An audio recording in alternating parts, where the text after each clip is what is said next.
তো আমার লোকাল ইনভেস্টররা এই যে ফ্যাসিলিটিগুলি পাবে, অবকাঠামো পাবে, সেটাই পাচ্ছে না।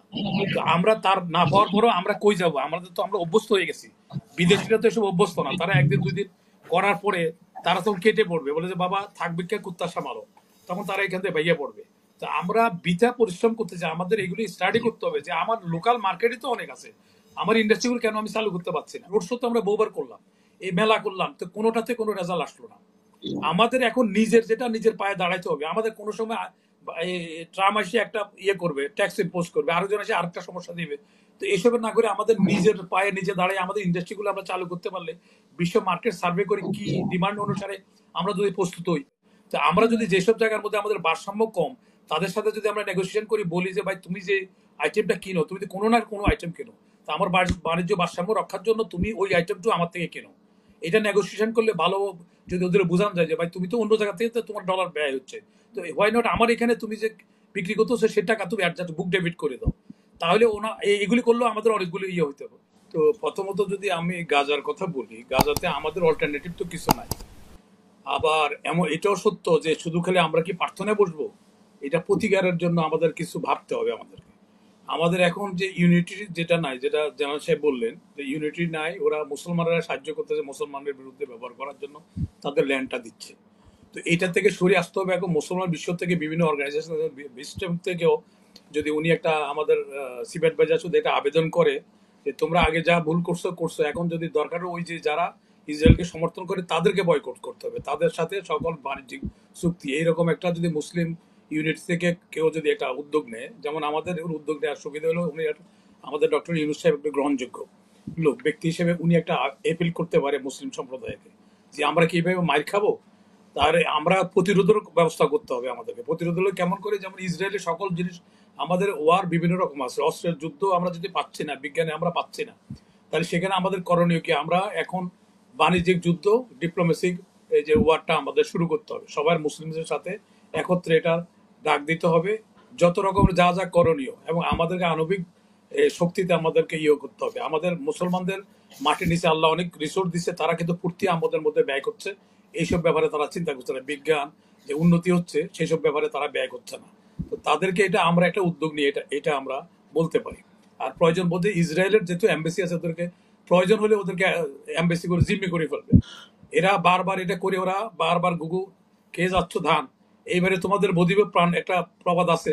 তো সেই জন্য আমরা যদি এরকম কোনো রিয়াকশন না দেখতে পারি, আমরা শুধু মিছিল করলে আর প্রার্থনায় বসলে মসজিদে মন্দিরে, তাহলে ওটারে তারা তো কেয়ার করতেছে না, এসব তারা তো আল্লাহ মানে না। সুতরাং আমাদের এইসব মিছিল টিছিলের ব্যাপারে তাদের কোনো একটা এটা কোনো ইয়ে হবে বলে আমার মনে হচ্ছে না, আমি ব্যক্তিগতভাবে এটা আমার মনে হয়। আর দ্বিতীয় হলো যে আমাদের যে বাণিজ্যিক যে আমরা ইয়ে করলাম, আমাদের এর আগে রোড শো করে আসছে আমাদের সালমান রহমান সহ, আমরা দেখছি অনেক টাকা ব্যয় হয়েছে। কত টাকা ব্যয় হয়েছে, আউটপুটটা কি, কিছুই আমার জনগণের এটা জানে না। তো আমি এ প্রসঙ্গে একটা গল্প বলবো যে খুলনার থেকে দুই বন্ধু তারা চিকিৎসার জন্য ঢাকা রওনা দিছে। তো পথিমধ্যে আসার পরে তাদের বাসে যখন উঠছে, দেখা যায় একটা ক্যানভাস আর ওখানে সাপের তাবিজ বিক্রি করতেছে, আরেকজনে আপনার ওই যে যৌবন ধরে রাখার জন্য আমরা শ্রীপুরের বড়ি বিক্রি করতেছে, এবং সেটা এমন ভাবে ক্যানভাস করতেছে যেটা আমাদের বিডার চেয়ারম্যান চেয়েও ভালো করতেছে। তো তখন ওই লোকটা চিকিৎসার পোশাক বাদ দিয়ে সে সাপের, তার বাড়িতে সাপের উপদ্রব, ওখানে ইঁদুর টিঁদুর আসে, ইঁদুর খাওয়ার জন্য, সাপের জন্য উপদ্রব হওয়াতে সে সারা রাত্রে অর্ধেক রাত হারিকেন টারিকেন জাগাইয়া জ্বালাইয়া সে বসে থাকে সাপের পাহারা দেওয়ার জন্য। তো সে চিন্তা করলো চিকিৎসার থেকে আগে তো আমার যান বাঁচাইতে হবে। তখন সে ওই 3টা তাবিজ কিনলো তার যে চিকিৎসার পোশাক ইয়ে করে। কেনার পরে তারপরে ওই যে বন্ধু দেখলো যে ও যে যখন কিছু একটা কিনছে, তা আমারও তো কিছু একটা কিনতে হয়, তখন সে যৌবন ধরে রাখার শ্রীপুরের বড়ি কিনলেন। বাসে আপনারা দেখবেন যারা বাসে যান, এরকম ক্যানভাসাররা খুব সুন্দরভাবে আমাদের আসিফের চেয়েও ভালো ইয়ে করে করে ওদের মানুষকে আকৃষ্ট করে। তো ওইটা করার পরে সে যখন বাড়িতে গেলেন, তখন যেহেতু রাত্রে আজকে আর পাহারা দেয় নাই, সে তাবিজ দুই বাহুতে দুইটা, গলায় একটা দিছে সাপের ইয়ে করার জন্য, বলছে যে সাপ অনেক দূর দূর কয়েকশো গজ দূরে থাকবে তাবিজ ব্যবহার করলে।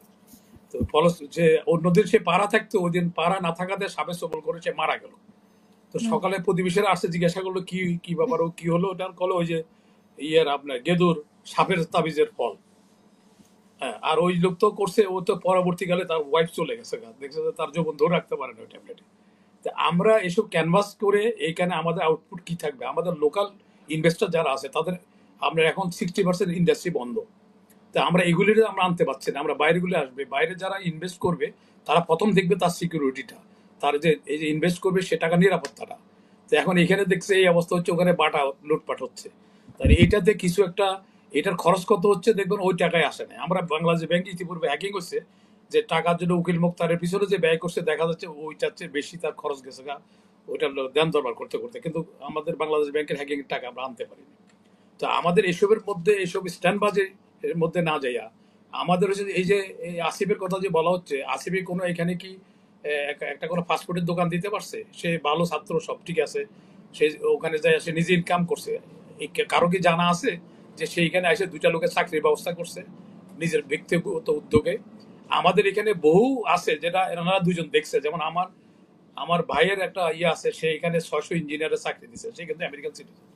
তো এখানে ওই সেমিকন্ডাক্টর উপরে কাজ করছে, সে যখন টাকা আনে ব্যাংক টাকাটা দিতে পারে না। তারপরে তার এখানে যদি এখানে যে সে ম্যানুফ্যাকচার করবে সেটার জন্য ইন্ডাস্ট্রি করলে সেখানে কোনো ফান্ড দিচ্ছে না। তো আমার লোকাল ইনভেস্টররা এই যে ফ্যাসিলিটি গুলি পাবে, অবকাঠামো পাবে, সেটাই পাচ্ছে না। তো আমরা তার না পাওয়ার পরও আমরা কই যাব? আমাদের তো আমরা অভ্যস্ত হয়ে গেছি, বিদেশিরা তো এসব অভ্যস্ত না। তারা একদিন দুই দিন করার পরে তারা তখন কেটে পড়বে, বলে যে বাবা থাকবে কে কুত্তা সামালো, তখন তারা এখান থেকে ভাইয়া পড়বে। তো আমরা বৃথা পরিশ্রম করতে চাই, আমাদের এগুলি স্টাডি করতে হবে যে আমার লোকাল মার্কেটে তো অনেক আছে, আমার ইন্ডাস্ট্রিগুলো কেন আমি চালু করতে পারছি না। আমি আরেকটা উদাহরণ দেবো, সাভারে কিন্তু একটা অ্যাটলিস্ট বিটা তো ট্রাই করছে, মানে এত বড় একটা না না না, সম্মেলন হয়ে গেল আপনি, আমি যখন অন্তর্বর্তীকালীন দেখবো, সরকারের সময়। আমি ওই ট্রাই করার আগে এটা বিকাশ, এটা পণ্ডশ্রম হবে। কেন পণ্ডশ্রম হবে? এই জন্য বলি, আমাদের ইন্ডাস্ট্রিগুলো আমরা চালু করতে পারছি না, আমাদের ইন্ডাস্ট্রিগুলো বন্ধ হয়ে গেছে, ইন্ডাস্ট্রি অনেক মালিকরা আমরা জেলে ঢুকাইছি। তো তাই আপনি হয়তো বলবেন যে জেলে কি ঢুকাবে না, এরা তো টাকা লুট করছে, দুর্নীতি করছে, হাসিনার রেসপন্সারি করছে, হ্যাঁ সরকারের তাদের দোষর ঢুকা, ছিল। তাদের ঢুকাবে, সেটার ব্যাপারে আমার কোনো বক্তব্য বা কোনো ইয়ে নাই। কিন্তু তার ওখানে ইন্ডাস্ট্রিতে লক্ষ লক্ষ কর্মচারী, তাহলে এখানে তো একটা সরকারে বিভিন্ন ইয়ে করে দিতে পারতো, এখানে তাদের ম্যানেজার নিয়োগ করে দিয়া, বা যে নামে বলি না কেন, ওই ফ্যাক্টরিগুলি চালু করলে আমাদের এখানে তো আমাদের অনেক ইয়ে করতে পারতাম আমরা। তারপরে আমরা টেকনিক্যাল এডুকেশনের মধ্যে যাই, আমাদের এইগুলির যখন এই যে আমরা এখন বলতেছি আমেরিকা আমাদের শুল্ক ইয়ে করছে, আমরা শুল্কর পিছনে যাবো কেন? আমাদের দেশে তো শুল্ক প্রয়োগ করা হয়, তো সেখানে কি আমাদের দোকানদার যারা দেয়, সাপ্লাই বা দোকানদার কোনো লস হয়, তারা ওটা অ্যাড করে দেয়। তো এখন আমরা আমেরিকা তাদের সম আওয়ারের যে মূল্য, তারা কিন্তু সিলাই কাম করবে না, দর্জির কাম তারা করবে না, তো না করলে তারা কারো না কোনো রাষ্ট্র থেকে নিতে হবে।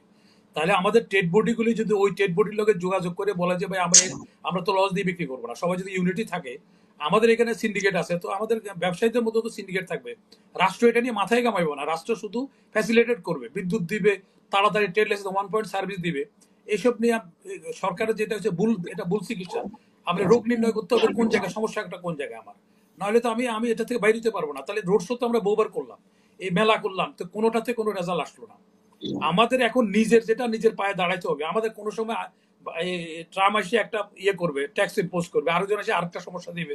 তো এসবের না করে আমাদের নিজের পায়ে নিজে দাঁড়িয়ে আমাদের ইন্ডাস্ট্রিগুলো আমরা চালু করতে পারলে, বিশ্ব মার্কেট সার্ভে করে কি ডিমান্ড অনুসারে আমরা যদি প্রস্তুত হই, বাট আমাদের এখানে দেখেন। তো 3 মাসের জন্য স্থগিত করেছে, 3 মাসের না না মধ্যে না, তো তিন একটা মাসে, নেগোসিয়েশনে 3 মাস, 4 মাস, নেগোসিয়েশনে আসতেও পারে। 4 মাস পরে আবার একই কাজ হবে, 4 মাস পরে আবার একই কাজ হবে। 3 মাস তো এটা এটা টেম্পোরারি অ্যারেঞ্জমেন্ট। এখানে না, আমরা যদি ওখানে আমাদের না পোষায় আমরা অন্য সেক্টরে চলে যাবো, গার্মেন্টসে দর্জিগিরি করে আমরা ভাগ্য কিভাবে পরিবর্তন করবো? এটা আমাদের $1 লাভ হয়, $90 আবার সুতার কাপড় আনতে জায়গা। তো সুতরাং এটার মধ্যে আমাদের বেশি একটা যে কোনো ইয়ে হয়েছে, আর এত যদি হইতো, এখনো দেখেন আপনি করোনার সময় 2000 কোটি টাকা দেওয়া হয়েছে গার্মেন্টস সেক্টরকে, এই টাকা তারা এখনো দেয় নাই। তো তাইলে এখানে দিবে তারা, তারপরে তারপরে ঈদের সময় দেখো রাস্তা নেমে যায়, ওদের অপরাধের জন্য জনগণ চলাচলে বিঘ্ন হচ্ছে। তো এটা কি আজীবন ধরে কি আমরা এই সমস্যা ই করবো? আমাদেরকে এখন নতুন সেক্টরে আসতে হবে। যেমন আমরা ইন্ডিয়া থেকে হুন্ডা আনতেছি, কয়েক হাজার কোটি টাকার শুধু হুন্ডার হর্ন ব্যাটারি লাগতেছে, এটা তো কোনো বড় ফ্যাক্টরি না। এই আমরা তো ব্যাটারিগুলি, হর্নগুলি, এগুলো আমরা নিজেরা ছোট ছোট ইন্ডাস্ট্রি আমরা করতে পারি, ওই ইন্ডাস্ট্রিগুলি থেকে আমরা আমরা একসময় সার রপ্তানি করতাম, এখন সার রপ্তানি করি না আমরা, কারণ যেহেতু সার এখন প্রফিটেবল না, এটা আমাদের জন্য এমন কিছু ইয়ে জিডিপিতে এমন কোনো ইয়ে রাখে না। তো আমরা নতুন নতুন সেক্টর খুঁজবো, আমরা প্রস্তুতি নিব নিজেদেরকে, আমরা ওই একটার উপরে নির্ভর করবো না। আমরা একমুখী পররাষ্ট্র নীতির জন্য আমরা, এর আগেও আমি এটা বলছিলাম যে একমুখী পররাষ্ট্র নীতি আমাদের সর্বনাশ হবে, যেটা আমরা ইন্ডিয়ার উপরে নির্ভর করে আজকে আমরা আইসোলেটেড হয়ে গেছে, অনেক জায়গা থেকে আমরা অন্যান্য রাষ্ট্রের সম্পর্ক রাখতে পারি নাই। আমাদের যদি কমার্স মিনিস্ট্রি যদি আমাদের যাদের কাছে আমাদের বাণিজ্য ভারসাম্য নাই, তাদের সাথে তারা কোনো রাষ্ট্র পৃথিবীতে স্বয়ংসম্পূর্ণ না, তারা কোনো জায়গায় রপ্তানি করে আবার কোনো জায়গাতে আমদানি করে। তো আমরা যদি যেসব জায়গার মধ্যে আমাদের ভারসাম্য কম, তাদের সাথে যদি আমরা নেগোসিয়েশন করি, বলি যে ভাই তুমি যে আইটেমটা কিনো, তুমি যদি কোনো না কোনো আইটেম কেনো, তা আমার বাণিজ্য ভারসাম্য রক্ষার জন্য তুমি ওই আইটেমটা আমার থেকে কেনো। এটা নেগোসিয়েশন করলে ভালো, যদি ওদের বোঝানো যায় যে ভাই তুমি তো অন্য জায়গা থেকে তো তোমার ডলার ব্যয় হচ্ছে, তো হোয়াই নট আমার এখানে তুমি যে বিক্রি করতেছো সে টাকা তুমি অ্যাডজাস্ট বুক ডেবিট করে দাও। তাহলে ওনা এগুলি করলেও আমাদের অনেকগুলো হইতে পারে। আমরা এইসবের থেকে আমরা অনেকগুলো এই সমস্যা আমরা কাটিয়ে উঠতে পারি।